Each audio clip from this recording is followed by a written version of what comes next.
내일이면 이제 계속해서 보던 에스겔을 마치게 됩니다. 어떨 때는 비슷한 말씀과 메시지 같아서 들었던 말씀인지 헷갈릴 때도 있고, 또 반복하고 있는 메시지 앞에 우리의 마음이 조금은 무뎌져 가기도 했을지 모르겠습니다. 그럼에도 불구하고 남유다라는 나라의 70년 포로 생활에 얽힌 이야기 가운데 왜 포로로 끌려가게 되었는지, 또 죄에 대한 말씀으로부터 시작해서 주변 나라들조차도 결국은 하나님의 심판대 앞에 서게 된다는 사실과 하나님의 백성을 완전히 버리신 것이 아니라 그들을 위로하시고 결국은 회복하신다는 말씀을 하고 계심을 오늘 말씀을 통해서도 보게 될 것입니다. 오늘 우리가 함께 읽은 이 에스겔 47장 말씀은 치유와 회복의 클라이막스라 볼 수 있는 말씀입니다. 물이라는 매개체를 통해서 일어나는 환상을 보게 하시는데, 사실 이 물의 개념은 시대적으로 또 지역적으로 조금은 의미를 달리하기도 합니다. 요즘은 물이 필요한 여러 상황이 되었을 때 저장해 두었던 물을 사용하기도 하고, 또 물을 끌어당겨서 정수해서 사용하기도 하죠. 그렇지만 예전에는 물을 저장하기도 힘들었고, 그래서 자연의 순리에 따라 받아들이는 상황이었습니다.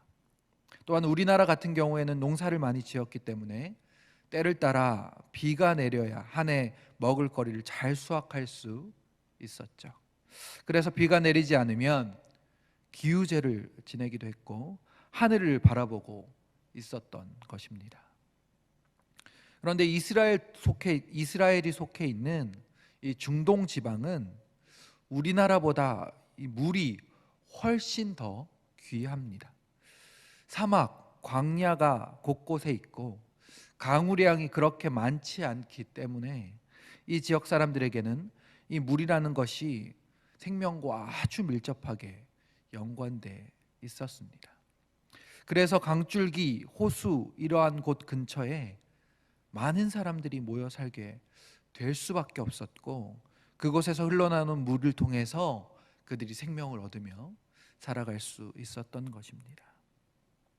또 반대로 물이 가득 모여 있는 바다는 이들 가운데 개념이 조금은 달랐습니다.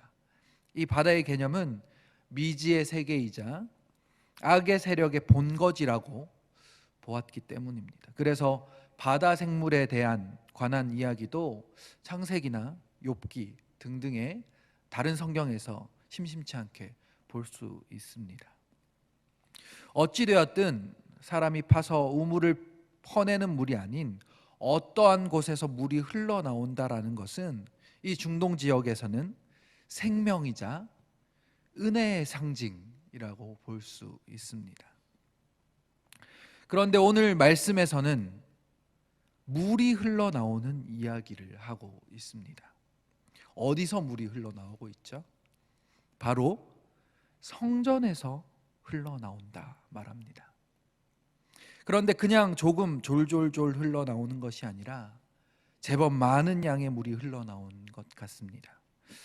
문지방 밑에서 흘러나오기 시작한 물이 에스겔의 발목까지 올랐다고 3절에 말합니다.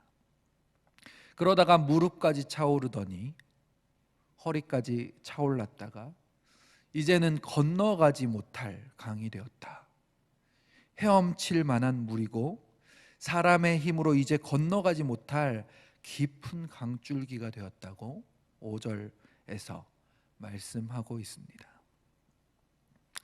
처음에는 발목 정도 차오르면서 쉽게 다닐 수 있는 정도였다가 무릎까지 차오르면서 조금은 조심스럽게 건너게 되었다가 허리까지 차오르면서 이제는 함부로 막 움직일 수 없게 되었다가 이제는 헤엄칠 만한 물이 되어서 버릴 만큼 성전에서 물이 흘러나온 것입니다.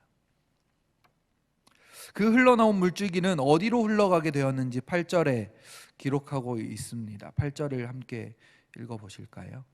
시작. 그가 내게 이르시되 이 물이 동쪽으로 향하여 흘러 아라바로 내려가서 바다에 이르리니 이 흘러내리는 물로 그 바다의 물이 되살아나리라. 아멘. 성전에서 동쪽으로 흘러내려갔다는 것은 요단강을 통해서 흘러내려갔다고 볼 수 있겠고요. 아라바까지 내려가서 바다에 이르렀다는 이야기는 우리가 지금 말하는 사해, 성경에서는 여매라고 불리는 그곳으로 흘러들어갔다 우리가 볼 수 있습니다. 사해는 주변 지형보다 이 지형이 많이 낮기 때문에 요단강을 통해서 흘러내려왔던 물이 빠져나갈 수 없는 곳이었습니다. 그래서 그곳에 염분이 많아지고 그것으로 인해서 생명이 살 수 없는 죽은 바다, 사해라는 이름이 붙여진 곳이었죠. 그런데 성전으로부터 흘러나온 이 물들이 사해까지 흘러들어 그 바다의 물이 되살아난다라고 말씀하고 있는 것입니다.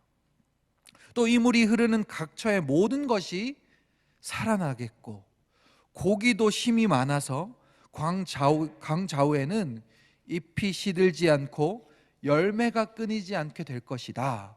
달마다 새 열매를 맺을 것이다. 그 열매를 먹을 만하고 잎은 약재로로 쓰인다라고 말씀하십니다. 무엇을 말하려고 하는 것일까요? 죽어가는 모든 것으로부터 다시 살아나게 하시는 일이 일어난다 말씀하시는 것입니다. 생명과 치유의 역사가 이 땅 가운데 일어날 것을 말씀하고 계신 것이죠. 특별히 이 땅의 죽음의 상징이었던 사해까지도 되살아나게 하시겠다 말씀하시는 것입니다. 그것이 어디서부터 시작되고 흘러나왔기 때문에 일어날 수 있는 일이라고 이야기하냐면 바로 성소에서 흘러나왔기 때문이다 말씀하십니다. 12절 말씀입니다. 강 좌우가에는 각종 먹을 과실 나무가 자라서 그 잎이 시들지 아니하며 열매가 끊이지 아니하고 달마다 새 열매를 맺으리니 그 물이 성소를 통하여 나옴이라. 이 이야기는 이스라엘이 포로로 끌려가고 회복할 수 없을 만한 지금의 상황에서 하나님께서 그 성소로부터 시작되는 그 회복과 생명의 놀라운 역사가 이 땅 가운데 죽음의 상징이었던 사해까지도 되살려내는 그 회복과 은혜의 역사가 이 이스라엘 땅에 있을 것이라는 그 말씀을 지금 하고 계신 것입니다. 이것은 성경의 처음 얘기였던 에덴의 이야기와도 닮아 있습니다. 창세기 2장 9절과 10절 말씀을 제가 한번 읽어드리겠습니다. 여호와 하나님이 그 땅에서 보기에 아름답고 먹기에 좋은 나무가 나게 하시니 동산 가운데에는 생명나무와 선악을 알게 하는 나무도 있더라.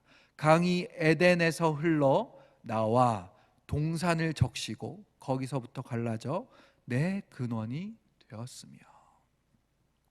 에덴으로부터 흘러나온 강이 동산을 적시면서 그 동산 안에 아름답고 먹기 좋은 나무가 가득 나게 하셨다라고 말씀하셨습니다. 이 에스겔의 말씀이 에덴의 모습을 떠올리게 하는 이야기라는 말입니다.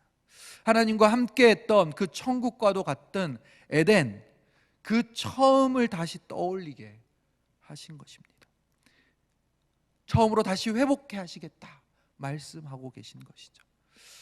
그리고 또 이것은 성경의 마지막 책인 요한계시록을 통해서도 우리가 확인할 수 있습니다. 22장 요한계시록 22장 1절부터 3절까지 말씀입니다.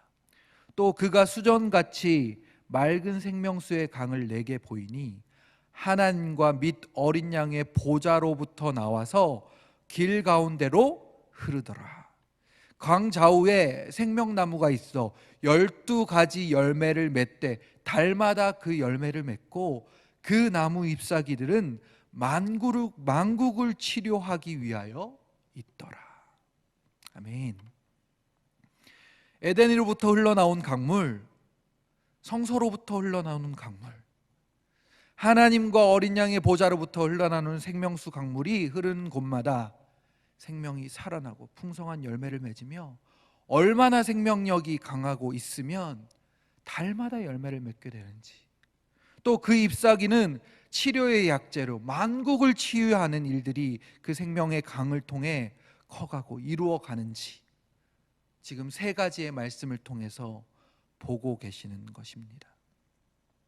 이 성소에서 흘러나오는 강은 이스라엘을 회복하는 강의 이야기였다면, 하나님과 어린 양의 보좌로부터 흘러나오는 생명수의 강은 예수 그리스도를 믿는 자들에게 은혜의 강이요 치유의 강이며 완전한 회복을 이루어 주시는 놀라운 생명수의 강인 것을 우리에게 말씀해 주시고 계신 것입니다. 오늘 이 말씀을 듣는 모든 성도님들 가운데 주님으로부터 흘러나오는 그 은혜의 강에 발목이 잠기고 무릎까지 차오르며 허리까지 차오르고 그 생명과 치유의 은혜의 강에 헤엄치게 되는 놀라운 역사를 체험하게 되시기를 주님의 이름으로 축복합니다. 또한 그 생명수 곁에 있는 나무와 같이 우리가 열매를 맺으며 잎사귀를 내어서 그것을 통해 주변의 많은 사람들에게 풍성한 생명을 전하며 고통하고 절망하고 있는 사람들이 치유되어지는 은혜의 통로, 복의 통로가 되어지기를 주님의 이름으로 축복합니다.